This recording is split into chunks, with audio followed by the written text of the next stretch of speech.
So yeah, I need the hub assembly, the wheel bearing, the lower control arm, and the brake disc, just to get me to the shop and back before I put the new set on. But Wyatt says he might have a smaller, already disassembled unit. But if not, I guess we're pulling it off of here.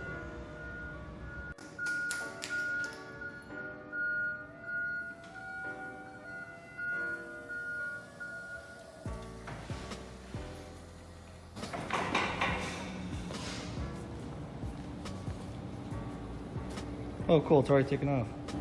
Looks like it's the fronts only.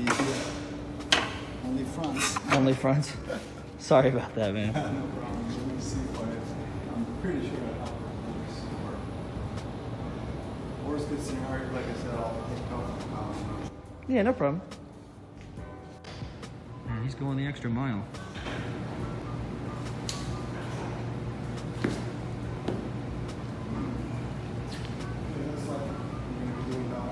Oh, thanks, buddy.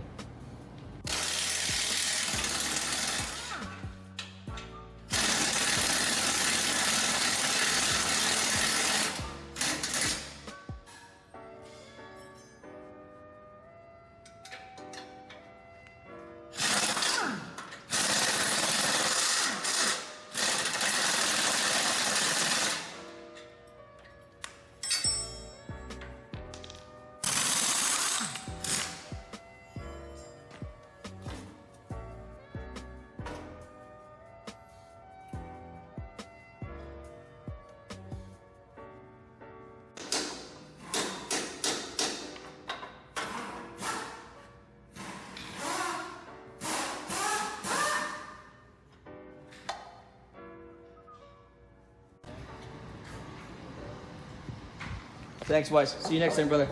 Thanks. See you guys.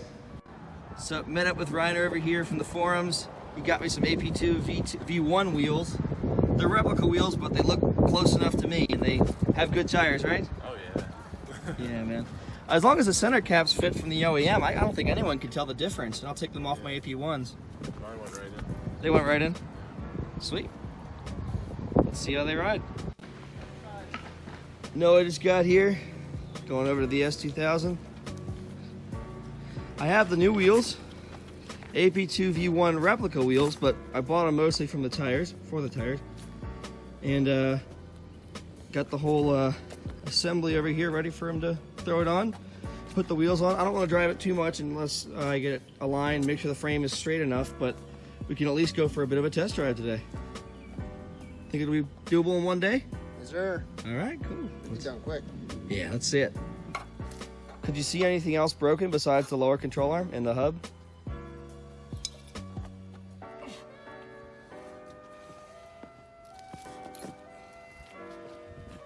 And do you see any signs of frame damage? No frame damage, I can tell you that much. Sweet. It's hard to rotate it because the wheel, when we want to turn the studs, it goes right, it jiggles around the whole assembly. But Noah's got it.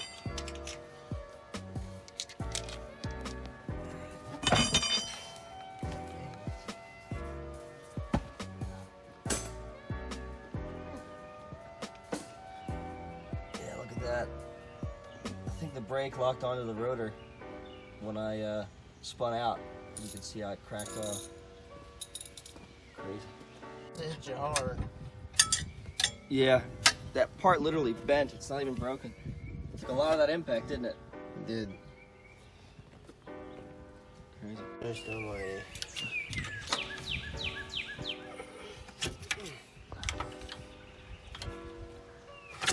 Look at that, it's free.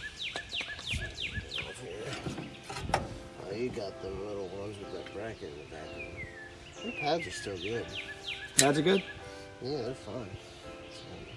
That's one thing I noticed when I bought the car. The pads were good, the soft top was pretty good, and the coolant, everything looked checked out. So relatively minimal maintenance had been done pretty well. Yeah. That's this bolt is to hold your hub on. Yeah. But they clipped that in there, so I can't. I got pulled back out. Sucks.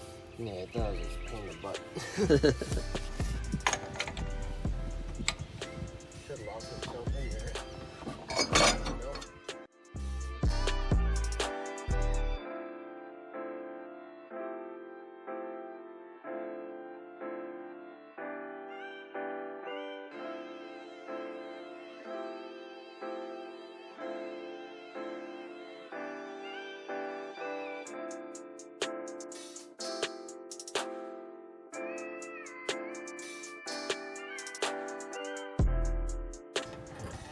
I can twist it with my hand if you want. Good job, man. Good, rotate it slightly.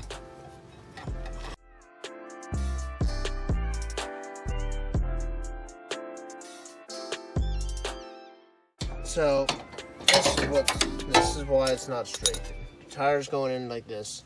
This is bent when the car hits you from right there. This is all bent. This whole thing is bent. You think a new one can be welded on? You just cut. Yeah, you can get a new one on there. Yeah. Do you think the frame needs to be pulled, or just that piece needs to be replaced? It's gotta get replaced. The thing's bent. Yeah.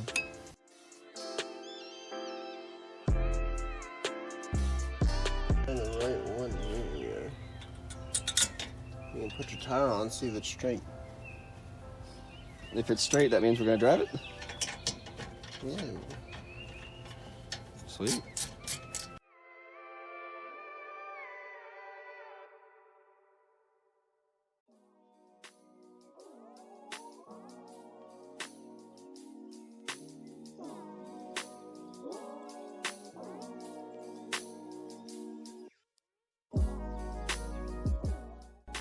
I went inside early because my allergies were acting up, but when I came back out, I saw Noah had already installed all 4 wheels. I couldn't be happier.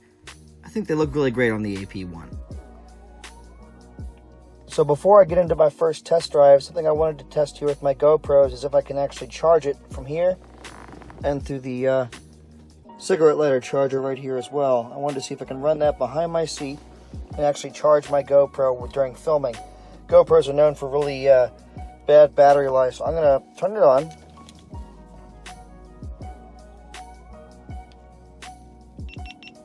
And then I'm gonna remove the battery and see if it stays on.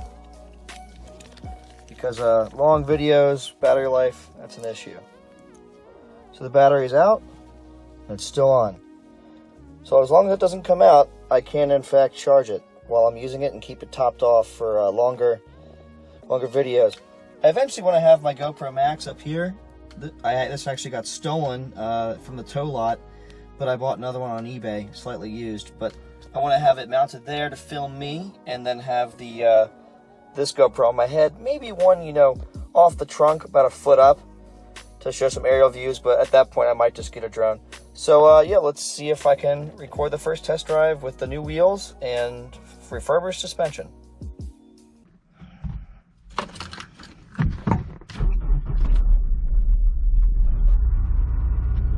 Uh-oh. Don't know what that was.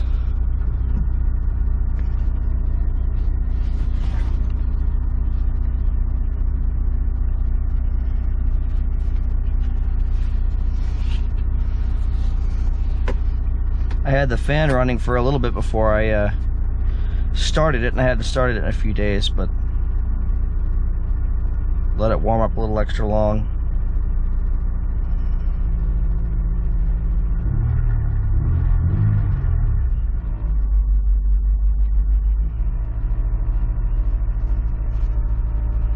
A little bit of a rattle.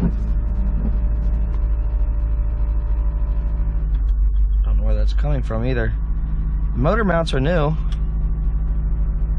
Maybe it's some of the wires for the radio, because my radio is dead right now. Guess that happened during the swap, engine swap. Alright, let's see how she drives.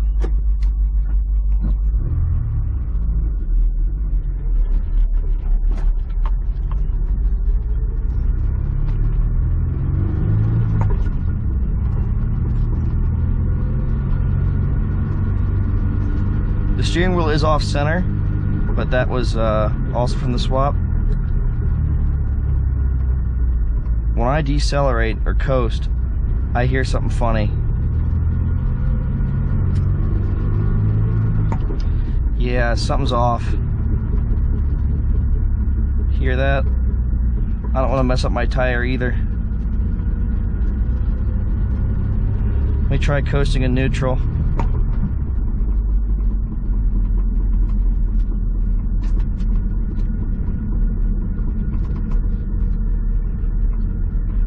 Definitely better, but something's definitely off balance. That's not good. Let's try second.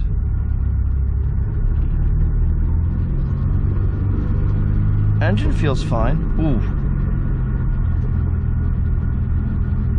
Yeah. I did see that moderate bending in the subframe. But I'm hoping the frame itself is okay. No, I didn't see any frame damage, and he's a pretty talented mechanic, so I trust him, but definitely worried about that subframe.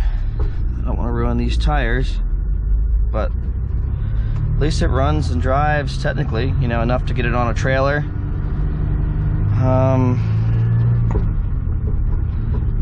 Oof, shift's fine.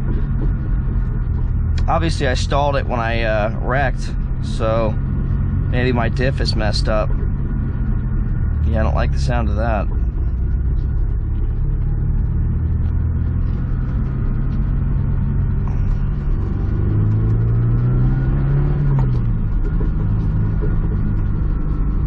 Yeah, I don't like the sound of that. I don't feel it all that much, but I do feel it.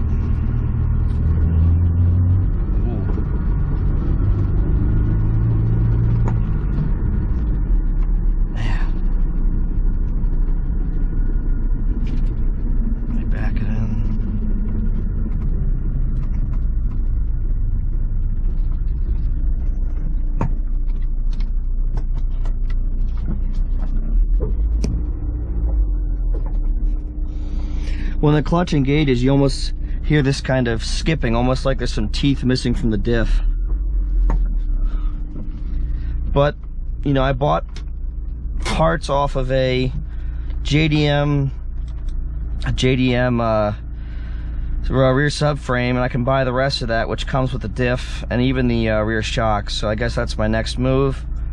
I'm gonna get this on a lift to see if there's any frame damage and not just the subframe. I'm gonna go through all of it anyway, but yeah, I wish I could have more progress for you guys. At least it's drivable enough to get it on a trailer. And I guess I paid my friend Noah to put on the left half, even though I'm gonna have to pay him to take that off and put it on the remaining rear subframe that I found at Weiss's place.